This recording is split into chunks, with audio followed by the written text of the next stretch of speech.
বন্ধুরা, আগের ভিডিওতে তোমরা দেখেছো যে আমি বাপের বাড়িতে গিয়েছিলাম। আর বাপের বাড়ি থেকে ফেরার পথে আমাদের ওখানে আন্দুলে রাজবাড়ির ওখানে আন্দুল রাজবাড়িতে রাস বসে, তো তোমরা অনেকেই জানো। তো আসার পথে আমাদের প্ল্যান ছিল যে আমরা ঘুরে আসবো। আসলে আমাদের আগের দিনেই আসার কথা ছিল বাড়ি ফেরার পথে।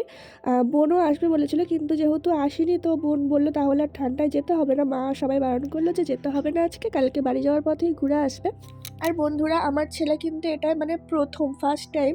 তো দেখো, প্রথমে খুব ভয় পাচ্ছিল, কারণ ও কখনোই ওঠেনি। আর উঠে ও বায়না করে, মানে বায়না করে বলতে এই নিয়ে আমাকে দ্বিতীয়বার বললো যে আমি উঠবো। ওর স্কুলে একবার দেখেছিল, স্কুলের মধ্যে ছিল, তখন আমি টাইম পাইনি ওঠানোর। তো এই সেকেন্ড টাইম ও আমাকে আর কি বায়না করলো যে আমি ওটাই উঠবো, মানে বায়না না, বললো যে আমাকে ওটা ওঠাবে। তো ওকে উঠিয়ে দিয়েছে। এবার ও না বুঝতে পারেনি যে ওটা মানে ওরকম টাইপের, মানে তলতল করে মানে হাঁটলে। তো ও না ভীষণ ভয় পাচ্ছিল। দেখো প্রথমবার কতটা ভয় পেয়ে পেয়ে উঠেছে। মানে প্রথমবার নেমে ও বলছিল যে মা আমি আর যাবো না, এরকম একটা ব্যাপার। কিন্তু আমি বললাম যে না যাও, কিছু হবে না। তো দেখো প্রথমবার এতটা ভয় পাচ্ছে, মানে আমরাও তাই, প্রথম কোনো জিনিস করতে গেলে এতটাই ভয় পাই। আর ও না এমনিতে একটু ভীতু টাইপেরই আছে। তো যাই হোক, প্রথমবার ও খুবই ভয় পাচ্ছিল, তারপর দ্বিতীয়বারও ভয় পেয়েছে, কিন্তু তারপর থেকে আর ও ভয় পায়নি। আসলে আমি এই ভিডিওটা না অনেকটা ফাস্ট করে তোমাদেরকে দেখিয়ে দিতে পারতাম ছোট করে, কিন্তু আমি করবো না। তার কারণ হচ্ছে এই ভিডিওটা আমার এভাবেই থাকুক। ও যখন বড় হবে ও তখন দেখবে যে ফার্স্ট টাইম এখানে উঠেছিলাম, মানে কতটা ভয় পাচ্ছিলাম, সেটাই যাতে ও দেখে বুঝতে পারে, মানে বড় হয় আর কি, যাতে দেখতে পায়। সেই কারণে আমি ভিডিওটা এরকমই রাখছি, আমি ফার্স্ট করছি না।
বন্ধুরা, এখানে রিলস বানানোর জন্য এটাকে কি বলে আমি জানি না, কিন্তু খুব ইচ্ছা।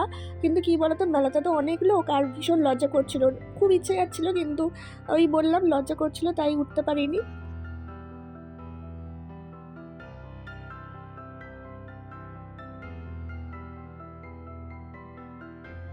জানো তো বন্ধুরা, হাতে বেশি সময় ছিল না। ছেলেকে ওই জন্য ওটা চড়িয়ে, ছেলে একটা ট্রেন চড়ে বলছিল, তো আমি ছেলেকে বললাম যে না চড়তে হবে না ওটা, তুমি চলে চলো। তো চলে এলাম। এখন দেখো রাজবাড়ির মধ্যে ঢুকছি, তার কারণ হচ্ছে হাতে একদমই সময় নেই। ডাক্তারবাবু নাইট ডিউটি যাবে, মানে আমাকে বাড়িতে রেখে দিয়ে কোনো রকমে আবার হয়তো একটু খেয়ে নাইট ডিউটি আবার চলে যাবে। তো সেই কারণে আমি তাড়াহুড়ো করছিলাম, ছেলেকে ওই কারণে আর কি উঠতে দিইনি। আর এটা হচ্ছে আন্দুল রাজবাড়ি, তোমরা অনেকেই চেনো, আবার অনেকেই চেনো না।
বন্ধুরা তারপরে চলে এলাম ফুচকা খেতে। আসলে বোন অন্য কিছু খাবে না, পাপড়ি চাট খেতে ইচ্ছা করছিল কিন্তু বোন খাবে না যেহেতু পেঁয়াজ দেওয়া আছে, তো সেই কারণে আমিও খেলাম না। তো ফুচকা খাচ্ছিলাম আর ছেলে জানো তো মন খারাপ করে দাঁড়িয়েছিল, তার কারণ হচ্ছে ওকে ট্রেনটা আমরা ওঠাইনি ট্রেনের মধ্যে, তো তারপরে দেখে ওকে খুব মায়া লাগছিল। তো সেই কারণে মানে মন খারাপ বলতে ও না বায়না কিছু করে না জানো তো, ও শুধু একবার বললো যে এটাতে উঠতে চাই, বা আমি যদি বারণ করি আমি বা ওর পাপা, তখন ও কিছু আর বায়না টায়না করে না, কিন্তু মনটা খারাপ করে দাঁড়িয়েছিল। সেই কারণে বোন বললো, ডাক্তারবাবু বললো, তো আমারও খারাপ লাগছিল মানে এমনভাবেই দাঁড়িয়েছিল, সেই কারণে আবার বললাম ঠিক আছে চলো। তো দেখো এখন ট্রেনে উঠেছে আর ওকে সামনেটাই বসিয়েছি, আর কেউ ছিল না, একমাত্র ওই ছিল ট্রেনের মধ্যে।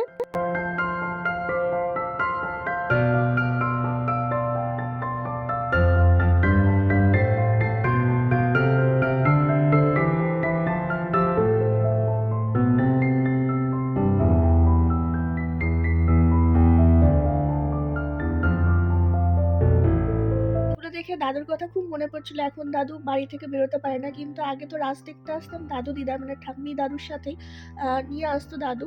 তো সেই কারণে খুব মনে পড়ছিল দাদুর কথা। আসলে দাদু শুধু মেলাতে না, যেখানে যা দেখতে পেত মানে বাড়িতে আমাদের জন্য সবার জন্য নিয়ে যেত।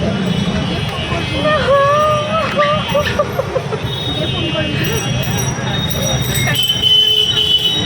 আসছি সাবধানে যাবি।